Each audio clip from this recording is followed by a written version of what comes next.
When Will saw this house on the app, he thought Bone Lake was a... She's pretty. So is he. Cerita ini akan dimulai dengan diperlihatkannya seorang pasangan bucin yang sedang OTW ke sebuah penginapan di dekat danau. Namun tanpa mereka sadari, danau tersebut dijuluki Danau Tengkorak, di mana cenah banyak korban pembunuhan dan jasadnya dibuang ke danau tersebut.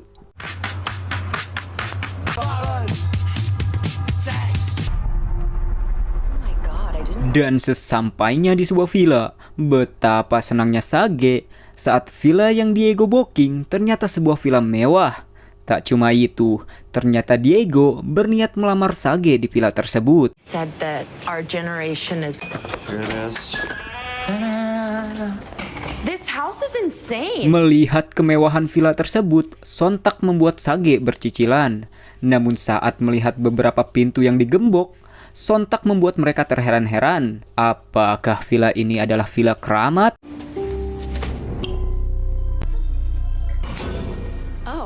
Baru saja akan mereview villa mewah, tiba-tiba saja Diego Yagsagney mengajak Sage untuk gabrutan.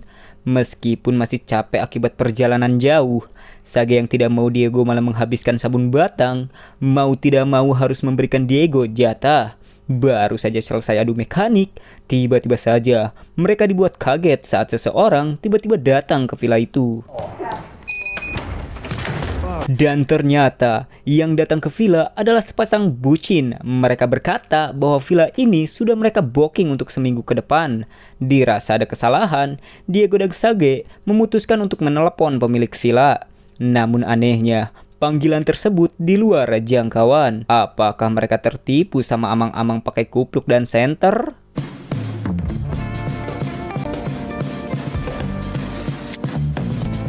When Will saw this house on the app, Like it's a secluded place where people come to. Dan akhirnya mereka pun sepakat untuk berbagi penginapan. Keesokan harinya, Diego yang tidak melihat Sage di ranjang mencoba mengeceknya ke kamar mandi. Dan di saat itu pula, betapa syoknya Diego saat melihat Sage malah ngobok-ngobok celengannya. Dirasa Sage sedang kepingin. Sambil pura-pura tidak tahu, Diego mengajak Sage untuk adu mekanik di bathtub. Akan tetapi, seketika Diego dibuat nyeri dada saat ajakannya ditolak mentah-mentah. Apakah Sage mulai tidak puas dengan cacing Diego sampai-sampai memilih ngacak-ngacak celengannya sendiri?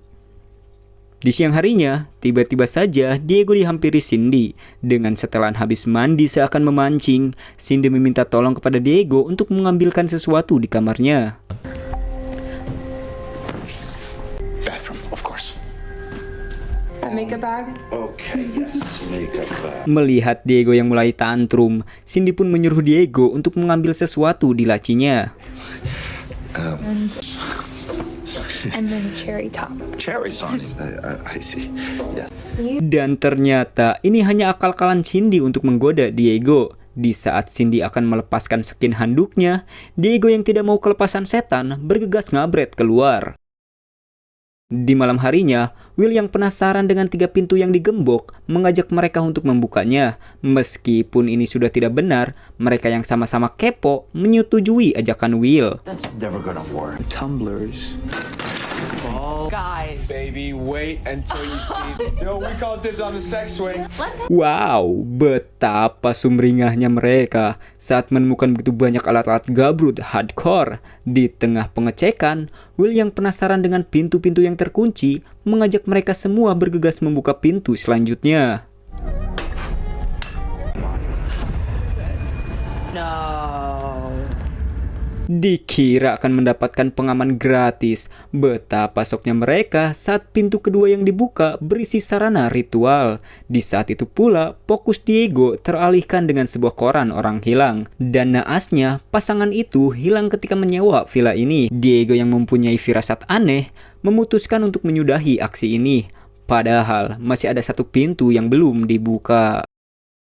Di keesokan harinya, Willy meminta perhatian semua orang, di mana kali ini Willy berniat melamar Cindy. Namun betapa syoknya Diego saat melihat cincin yang diberikan Willy kepada Cindy adalah cincin miliknya yang ia rencanakan untuk melamar Sage. Di tengah rasa tak percaya, Diego meminta Willy untuk berbicara 4 mata di luar. You okay, dude? Are you okay? Sesampainya di luar, Willy meminta maaf kepada Diego karena sudah mencuri cincinnya. Willy berkata, ingin sekali membahagiakan Cindy, namun sayangnya ia sedang kere. Willy pun berjanji akan mengembalikan cincinnya sebelum masa liburan Diego berakhir. Di tengah kekesalan, Diego yang tidak mau merusak kebahagiaan Cindy yang baru saja dilamar oleh Willy memutuskan untuk memaafkannya saja. Kemudian mereka diberitahu para kewes bahwa persediaan mulai menipis. Kebetulan sekali, Willy yang akan isi bensin mengajak semuanya untuk sekalian berbelanja. Namun Cindy yang akan cuci piring menyuruh Willy untuk mengajak Sage saja. Alhasil mereka pun bertukar pasangan. Di tengah perjalanan, tiba-tiba saja Willy curcol kepada Sage, di mana Willy berkata, ia sangat takut kalau Cindy bermain serong bersama Diego di belakang, dikarenakan Cindy adalah kewes Sagne. Namun jelas saja, itu membuat Sage kepikiran, dikarenakan akhir-akhir ini ia sering menolak Diego untuk gabrutan. Di tengah perbincangan, tiba-tiba saja Willy memberhentikan mobilnya di tempat sepi, dan tanpa basa-basi, Willy mengajak Sage untuk gabrutan. Apakah adu mekanik di semak-semak akan terjadi? Sementara di villa, kita akan diperlihatkan dengan Cindy yang sedang berdandan layaknya bodon top global untuk menggoda Diego. Dengan skin kebanggaannya, ia berkata kepada Diego bahwa Sage pernah bercerita kepada dirinya bahwa Diego tidak jago di ranjang. Cindy pun menambahkan bahwa Diego hanya kuat 1 menit. Namun Cindy yang tidak percaya ingin mencobanya sendiri. Sambil melepas cangcutnya, Cindy menantang Diego untuk mengacak-ngacak celengannya. Sebenarnya, siapakah Willy dan Cindy? Apakah sindikat pelakor? Mari kita saksikan cuplikan film sebelum Diego dan Sage sampai ke villa mewah.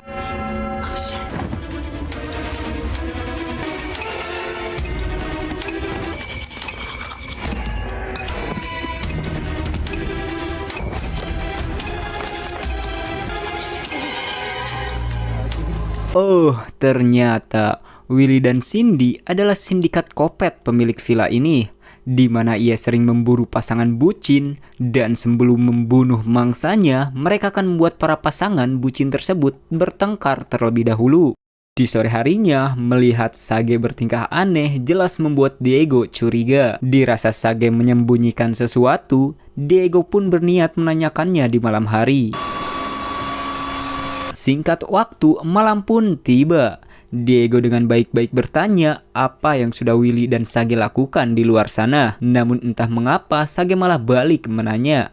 Di saat itu pula, Diego yang tidak mau berbohong menceritakan apa yang Cindy lakukan kepada dirinya. Namun Diego yang setia menolak ajakan Cindy. Dirasa kasusnya sama, Sage merasa Willy dan Cindy ingin menghancurkan hubungan mereka. Sage pun berkata, untuk kedepannya kita harus saling percaya satu sama lain. Sementara di luar, mendengar Diego dan Sage bertengkar, dua kopet jahanam ini terlihat senang.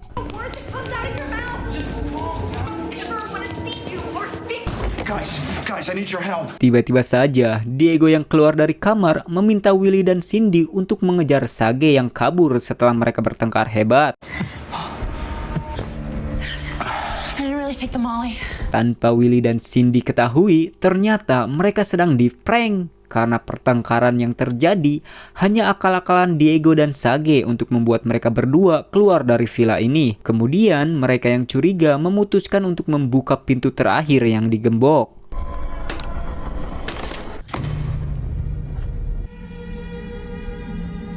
Di saat itu pula, mereka mengetahui bahwa Willy dan Cindy adalah komplotan psikopat yang sudah banyak memakan korban. Namun anehnya, semua korbannya adalah pasangan bucin. Di tengah pengecekan, tiba-tiba saja.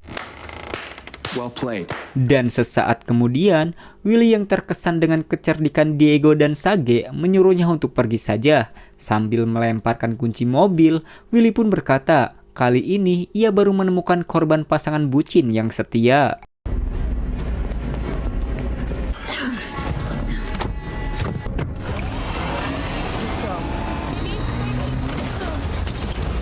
Eta si goblok. Meskipun Diego dan Sage adalah pasangan setia dan tidak masuk kriteria korban kopet mereka, namun Willy dan Cindy yang gabut tetap menangkapnya.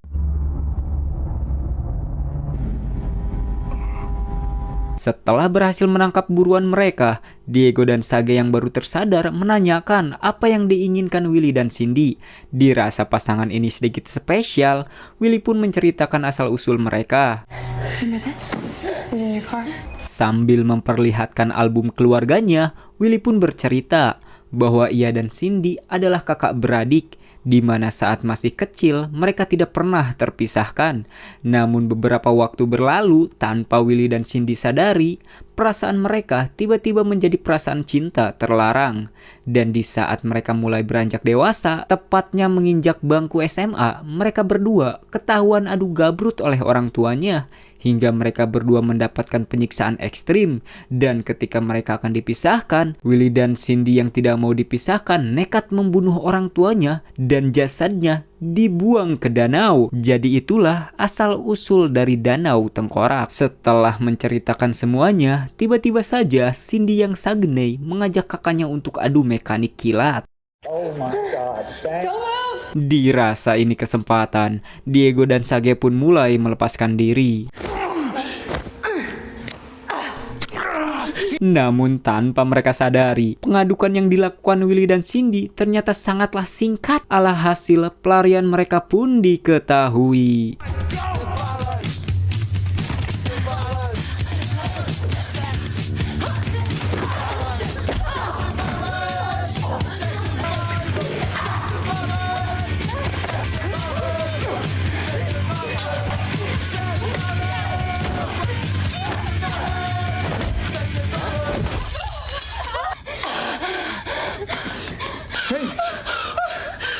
Setelah wajah glowingnya tersabet bagaikan preman pasar Mang Codet, Cindy yang kesal menyuruh Willy untuk menghabisi Sage, sedangkan ia akan mencari Diego. Di sisi lain, Sage yang berhasil kabur mencoba mengambil sebuah kampak untuk mempertahankan diri.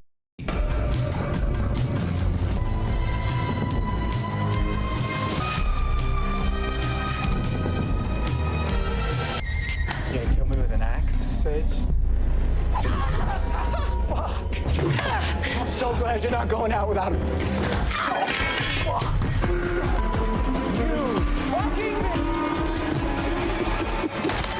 Dan sedangkan di sisi lain, Cindy masih saja mencari keberadaan Diego.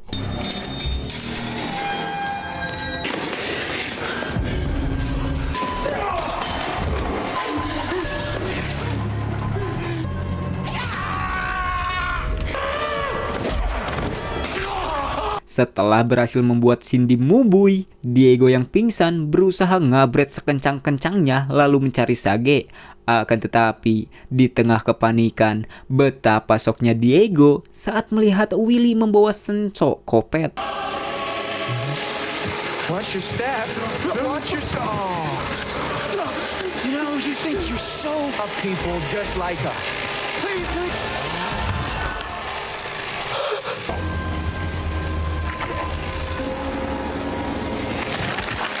Tepat pada waktunya, Willy si kakak kopet pun harus meninggal dengan mengenaskan. Mamam tah kumaneh. Di saat itu pula, Diego dan Sage memutuskan untuk kabur dari villa ini. Setibanya di dermaga, tanpa mereka sadari jika saat ini Cindy Kopet telah mengintai mereka.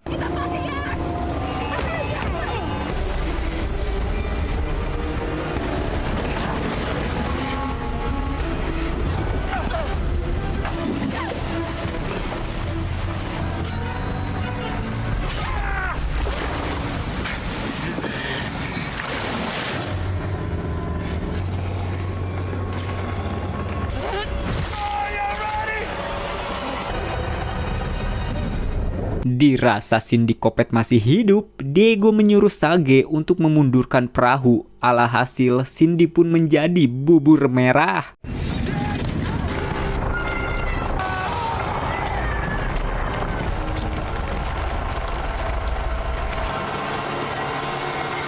Beberapa saat kemudian, Diego yang menemukan cincin di jari jasad Cindy bergegas mengambilnya. Meskipun bukan saat yang tepat, Diego langsung melamar Sage.